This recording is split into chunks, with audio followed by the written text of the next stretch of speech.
আসসালামু আলাইকুম রহমতুল্লাহি অবরকাতুহ। প্রিয় ইমানদার ভাই ও বোনেরা, পবিত্র মাহে রমজান, যে মাসের জন্য আমরা সারা বছর অপেক্ষা করি, যে মাসে আসমানের দরজা খুলে যায়, রহমত নাজিল হয়, গুনাহ মাফ হয়, দোয়া কবুল হয়। কিন্তু একটি ভয়ঙ্কর প্রশ্ন কি কখনো নিজেকে করেছেন?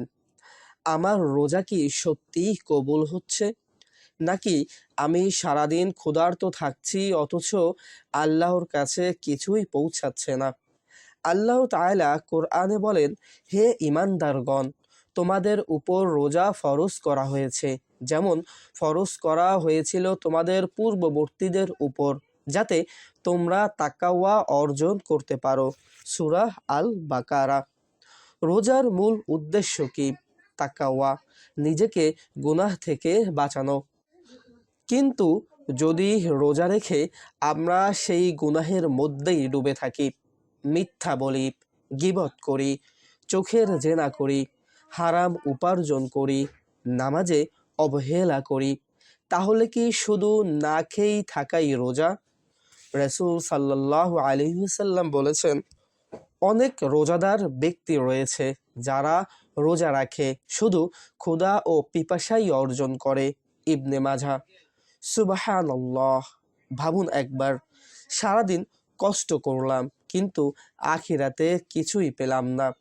আজকের এই ভিডিওতে আমরা জানব, রমজান মাসে এমন কিছু গুনাহ রয়েছে যেগুলো করলে রোজা নষ্ট হয়ে যায়, রোজা ভেঙে যায়। সেই সকল মারাত্মক গুনাহ থেকে 7টি গুনাহ সম্পর্কে আজকে আপনাদেরকে জানাবো।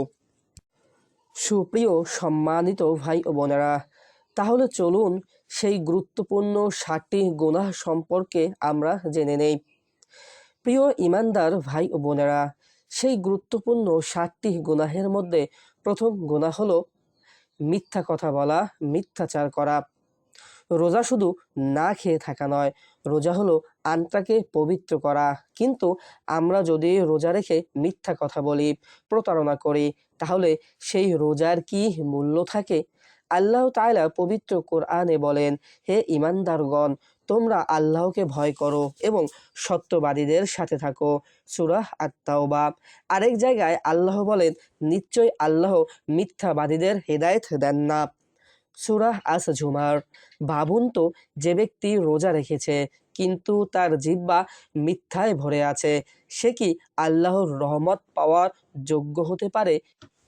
প্রিয় ভাই ও বোনেরা, মুহাম্মদ সাল্লাল্লাহু আলাইহি ওয়াসাল্লাম অত্যন্ত কঠিন ভাষায় আমাদেরকে সতর্ক করে বলেছেন, যে ব্যক্তি মিথ্যা কথা বলা ও মিথ্যা কাজ ত্যাগ করল না, তার পানাহার ত্যাগ করার কোনো প্রয়োজন আল্লাহর নেই। সহিহ বুখারী। এই হাদিস আমাদের অন্তর কাঁপিয়ে দেয়। অর্থাৎ কেউ যদি সারাদিন ক্ষুধার্ত থাকে, তৃষ্ণার্ত থাকে, কিন্তু তার মুখে মিথ্যা, গীবত, প্রতারণা, তাহলে আল্লাহর কাছে সেই রোজার কোনো মূল্য নেই। আরেকটি হাদিসে রাসূল সাল্লাল্লাহু আলাইহি ওয়াসাল্লাম বলেছেন, মিথ্যা মানুষকে পাপের দিকে নিয়ে যায় আর পাপটাকে জাহান্নামের দিকে নিয়ে যায়। মিথ্যা শুধু একটি কথা নয়, এটি ঈমানকে দুর্বল করে দেয়। রোজার আসল উদ্দেশ্য তাকওয়া অর্জন করা, কিন্তু মিথ্যা সেই তাকওয়াকে ধ্বংস করে দেয়। আজ আমরা নিজের কাছেই প্রশ্ন করি, আমার রোজা কি শুধু ক্ষুধা আর তৃষ্ণা, নাকি আমি আমার জিহ্বাকেও রোজা রাখছি? আসুন এই রমজানে আমরা প্রতিজ্ঞা করি, আমরা সত্য বলবো, সত্যের পথে চলবো, আর আল্লাহর কাছে কাঁদতে কাঁদতে বলবো, ইয়া আল্লাহ, আমাদের জিহ্বাকে মিথ্যা থেকে হেফাজত করুন। কারণ মনে রাখবেন, মিথ্যা দিয়ে রোজা শুরু করলে কবুলিয়াতের দরজা বন্ধ হয়ে যেতে পারে। আপনি জিহ্বা দিয়ে একটি মিথ্যা কথা বললে আপনার মুখের রোজা নষ্ট হয়ে যাবে, আপনার জিহ্বার রোজা নষ্ট হয়ে যাবে, আপনার রোজার একটি হক ছুটে যাবে, আপনার রোজা পরিপূর্ণতা অর্জন করতে পারবে না। কিছু কিছু বিজ্ঞ আলেমরা বলেন, মিথ্যা কথা বললে রোজা ভেঙে যায়, রোজা কবুল হয় না মহান আল্লাহ পাক রব্বুল আলামিনের কাছে। দ্বিতীয় গুনাহ হলো গীবত ও পরনিন্দা করা। প্রিয় ঈমানদার ভাই ও বোনেরা, রোজা শুধু ক্ষুধা আর তৃষ্ণার নাম নয়। রোজা হলো জিহ্বারও যেমন একটি অংশ, চোখেরও তেমনি আরেকটি অংশ, কানেরও রোজা রয়েছে। আজ আমরা এখন জানব গীবত ও পরনিন্দা সম্পর্কে। যে ব্যক্তি গীবত ও পরনিন্দা করবে, আল্লাহ রব্বুল আলামিন তার রোজাকে গ্রহণ করবেন না। আল্লাহ তাআলা বলেন, তোমরা একে অপরের গীবত করো না। তোমাদের কেউ কি তার মৃত ভাইয়ের গোশত খেতে পছন্দ করবে? সূরা আল হুজরাত। গীবতকে আল্লাহ এমন ভয়াবহ উদাহরণের সাথে তুলনা করেছেন, মৃত ভাইয়ের মাংস খাওয়া।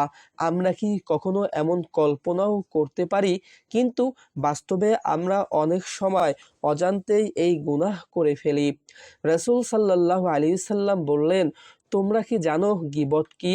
সাহাবারা বললেন, আল্লাহ ও তার রাসূলই ভালো জানেন। তিনি বললেন, তোমার ভাই সম্পর্কে এমন কথা বলা যা সে অপছন্দ করে। সহিহ মুসলিম। আর যদি সেই কথা সত্যও হয়, রাসূল সাল্লাল্লাহু আলাইহি সাল্লাম বললেন, তবুও তা গীবত। আর যদি মিথ্যা হয় তবে তা অপবাদ। প্রিয় ভাই ও বোনেরা, রাসূল সাল্লাল্লাহু আলাইহি সাল্লাম আরও বলেছেন, অনেক রোজাদাররা রয়েছে যারা রোজা থেকে শুধু ক্ষুধা আর তৃষ্ণা পায়। কেন এমন হয়? কারণ তারা রোজা রেখে জিহ্বাকে নিয়ন্ত্রণ করতে পারে না। জিহ্বা দিয়ে গীবত করে, পরনিন্দা করে, অন্যের সমালোচনা করে। এসব দিয়ে রোজার সওয়াব নষ্ট করে ফেলে। রমজানের শয়তান শৃঙ্খলিত থাকে, অর্থাৎ পবিত্র মাহে রমজানে শয়তানকে শিকলে আবদ্ধ করা হয়। কিন্তু যদি আমাদের জিহ্বা নিয়ন্ত্রণে না থাকে তবে দোষ কার? তাই আসুন আমরা অঙ্গীকার করি, কারো দোষ শুনলে তা ছড়াবো না, আড্ডায় বসে গীবতে অংশ নেব না। যদি কেউ গীবত শুরু করে সেই বিষয় পরিবর্তন করব, আর সম্ভব না হলে সেই স্থান ত্যাগ করব। মনে রাখবেন, রোজা আমাদেরকে তাকওয়া শেখানোর জন্য। আর তাকওয়ার প্রথম ধাপ হলো জিহ্বাকে হেফাজত করা, গীবত থেকে নিজেকে পরিহার করা। আপনার একটি গীবত আপনার রোজার একটি অংশকে নষ্ট করে দেয়, রোজার একটি হককে নষ্ট করে দেয়। আপনার রোজা মহান আল্লাহ পাক রব্বুল আলামিনের কাছে পরিপূর্ণতা এবং পরিপূর্ণ গ্রহণযোগ্যতা পায় না শুধুমাত্র এই গীবত করার কারণে। তাই আসুন আমরা সবাই গীবত থেকে নিজেদেরকে বাঁচাই এবং অন্যদেরকে বাঁচানোর জন্য চেষ্টা করি। তৃতীয় গুনাহ হলো নামাজে অবহেলা করা। প্রিয় ঈমানদার ভাই ও বোনেরা, রোজা রাখলাম, সারাদিন ক্ষুধা তৃষ্ণা সহ্য করলাম, কিন্তু যদি নামাজকে অবহেলা করি, তাহলে কি সেই রোজা আল্লাহর দরবারে কবুল হবে? আল্লাহ তাআলা পবিত্র কোরআনে ইরশাদ করেন, নিশ্চয় নামাজ অশ্লীলতা ও মন্দ কাজ থেকে বিরত রাখে। সূরা আল আনকাবুত। অর্থাৎ নামাজ হলো ঈমানের মেরুদণ্ড। রোজা আমাদের ধৈর্য শেখায়, আর নামাজ আমাদের আল্লাহর পথে সংযোগ স্থাপন করায়। রাসূল সাল্লাল্লাহু আলাইহি সাল্লাম বলেছেন, মানুষের ও কুফরের মাঝখানের পার্থক্য হলো নামাজ ত্যাগ করা। সহিহ মুসলিম। ভাবুন একবার, যে নামাজ ইসলামের দ্বিতীয় স্তম্ভ, সেটাকে যদি আমরা অবহেলা করি, তাহলে রোজার সৌন্দর্য কোথায় রইল? অনেকেই ইফতারের প্রস্তুতিতে ব্যস্ত হয়ে আসরের নামাজে দেরি করে, কেউ বা তারাবির ক্লান্তিতে ফজর মিস করে। অথচ রমজান তো নামাজের মাস, কোরআনের মাস, সিজদার মাস। রোজা শুধু না খেয়ে থাকা নয়, রোজা হলো আত্মাকে পরিশুদ্ধ করা। আর সেই পরিশুদ্ধের প্রথম শর্ত হচ্ছে 5 ওয়াক্ত নামাজ কায়েম করা।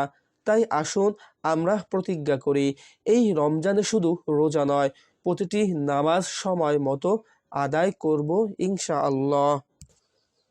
চতুর্থ গুনাহ, চোখ দিয়ে হারাম দেখা। প্রিয় ভাই ও বোনেরা, রোজা শুধু পেটের ক্ষুধা সহ্য করার নাম নয়। রোজা মানে নিজের পুরো শরীরকে গুনাহ থেকে রক্ষা করা। আর সেই শরীরের সবচেয়ে বিপজ্জনক অঙ্গগুলোর একটি হলো আমাদের চোখ। আল্লাহ তাআলা কোরআনে স্পষ্টভাবে বলেন, মুমিন পুরুষদেরকে বলুন তারা যেন তাদের দৃষ্টি সংযত রাখে এবং তাদের লজ্জা স্থানের হেফাজত করে। সূরা আন-নূর। একই নির্দেশ মুমিন নারীদের জন্য দেওয়া হয়েছে। ভাবুন, রোজা রেখে যদি আমার চোখ দিয়ে হারাম দৃশ্য দেখি, অশ্লীল ভিডিও, পর্দাহীন দৃশ্য, অন্যের গোপন বিষয় অনুসন্ধান, তাহলে কি আমাদের রোজা রূহ বেঁচে থাকবে? প্রিয় নবী সাল্লাল্লাহু আলাইহি ওয়াসাল্লাম বলেছেন, চোখও জিনা করে, আর তার জিনা হলো খারাপভাবে তাকানো। সহিহ মুসলিম, সহিহ বুখারী। রোজার উদ্দেশ্য হলো তাকওয়া অর্জন করা, কিন্তু যদি চোখ নিয়ন্ত্রণ না করি, তাহলে শয়তান সেই চোখের মাধ্যমেই আমাদের অন্তরকে কালো করে দেয়। মনে রাখবেন, যে চোখ রমজানে আল্লাহর ভয়ে নত হয়, কিয়ামতের দিন সেই চোখ জাহান্নামের আগুন থেকে নিরাপদে থাকবে। ভাই ও বোনেরা, রমজানের সময় আমাদের মুখ, হাত ও মন সবই সাফ থাকা উচিত, কিন্তু অনেকেই হয়তো অসচেতনতার কারণে এমন কথাবার্তা বলে থাকে যা আমরা নিজেদেরকে কন্ট্রোল করতে পারি না। আমাদের দ্বারা অশ্লীল কথা হয়ে যায়, খারাপ আচরণ হয়ে যায়, কারো সাথে আমরা অশ্লীল কথা বলেও ফেলি, খারাপ আচরণও করে থাকি। কোরআনে আল্লাহ তাআলা বলেন, যারা তাদের ভাষা ও আচরণের ভ্রষ্ট, তারা জানুক যে তাদের জন্য অশান্তি রয়েছে। সূরা আল মুমিন আয়াত ৩। রাসূল সাল্লাল্লাহু আলাইহি সাল্লাম বলেছেন, যদি কেউ রমজানকালে অন্যকে গালি দেয় অথবা খারাপ ব্যবহার করে, তাহলে আল্লাহ তার রোজাকে গ্রহণ করবেন না। তিরমিজি। ভাবুন, একটা রোজা শুধু ক্ষুধা ও তৃষ্ণার ধৈর্য নয়, এটি আমাদের ভাষা ও চরিত্রকে শুদ্ধ করার সুযোগ। যদি আমরা রোজার সময় গালি দেই, বাজে কথা বলি বা অন্যকে অবমাননা করি, তবে সেই রোজার মূল উদ্দেশ্য ক্ষয় হয়ে যায়। সুতরাং রোজা শুধু মুখে নয়, মনেও আচরণেও সুশৃঙ্খলায় রাখতে হবে। ছোট্ট উদ্বেগ, যদি রাগ লাগে, একবার গভীর শ্বাস নিন, হাসি দিয়ে পরিস্থিতি সামলান, আল্লাহ দেখছেন এটা মনে করুন। রোজা হচ্ছে আমাদের আন্তঃশুদ্ধির পরীক্ষা, তাই মুখে ও আচরণের উপর নিয়ন্ত্রণ রাখাই সবচেয়ে গুরুত্বপূর্ণ কাজ। ষষ্ঠ নাম্বার গুনাহ হলো হারাম উপার্জন ও সুদ গ্রহণ করা। ভাই ও বোনেরা, রমজান মাসের রোজা শুধু ক্ষুধা ও তৃষ্ণায় সীমিত করার নাম নয়। রোজার সত্যিকারের কবুল হওয়া নির্ভর করে আমাদের অন্তরের ঈমান ও আমলের পবিত্রতার উপরে। আজ আমরা ষষ্ঠ গুনাহের কথা বলবো, যা রোজা কবুল হওয়ার বাধা দেয়। হারাম উপার্জন ও সুদ গ্রহণ, যা আমরা ইতিমধ্যেই জেনেছি। আল্লাহ তাআলা কোরআনে বলেন, যে ব্যক্তি সুদ খায় সে যেন শয়তানের কাছে দাঁড়িয়ে আছে। সূরা বাকারা আয়াত 275। ভাবুন তো, আপনি রোজা রাখছেন, কিন্তু যদি আপনার অর্থের উৎস হয় হারাম বা সুদের অর্জিত, তাহলে সেই রোজার পবিত্রতা ক্ষুণ্ণ হয়, রোজার হক নষ্ট হয়, রোজার পরিপূর্ণতা আদায় হয় না। কেননা হারাম ভক্ষণ কখনোই রোজা হতে পারে না, হারাম ভক্ষণ দ্বারা কখনোই আপনার ইফতার হতে পারে না। রমজান হলো আমাদের রোজার মাধ্যমে হৃদয় শুদ্ধ করার সময়, কিন্তু হারাম উপার্জন আমাদের আত্মাকে দূষিত করে, আল্লাহর রহমত থেকে আমাদেরকে দূরে ঠেলে দেয়। সুতরাং ভাই ও বোনেরা, রোজা শুধু মুখের নয়, আমাদের আর্থিক জীবনের শুদ্ধতা ও আদর্শ জীবনের সততার উপর নির্ভর করে। পরিশেষে মনে রাখুন, রোজা শুধু ক্ষুধা ও তৃষ্ণার নয়, এটি আল্লাহ আমাদের সম্পূর্ণ জীবনকে তার হুকুমের সাথে মিলিয়ে নেওয়ার একটি সুযোগ। আজকের ছোট্ট একটি কথা আপনাদেরকে বলবো, হারাম উপার্জন ও সুদ থেকে দূরে থাকুন। আপনার রোজা হোক কবুল এবং আপনার অন্তর হোক আল্লাহর দিকে নিবেদিত। সম্মানিত ভাই ও বোনেরা, রোজা আমাদের তাকওয়া অর্জন করতে শেখায়, রোজা আমাদের অন্তরকে পবিত্রতায় ভরে দেয়।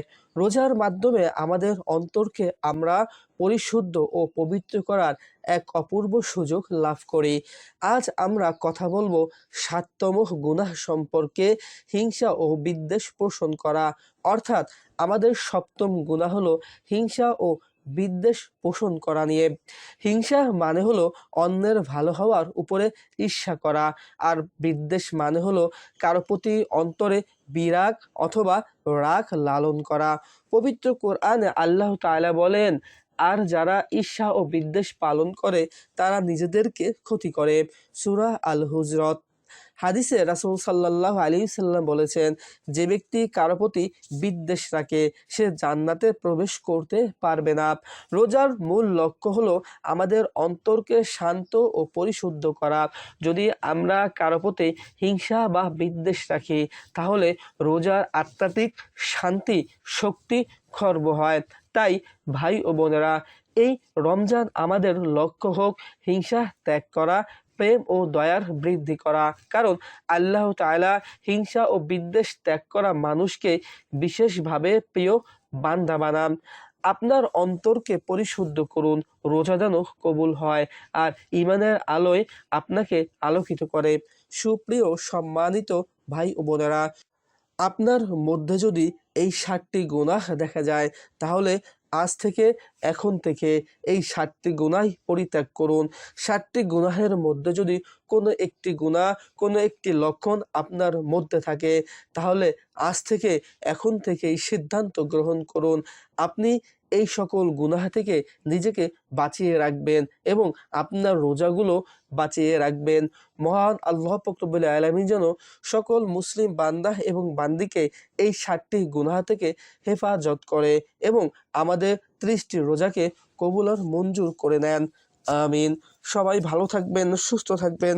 আসসালামু আলাইকুম ওয়া রাহমাতুল্লাহি ওয়া বারাকাতুহু।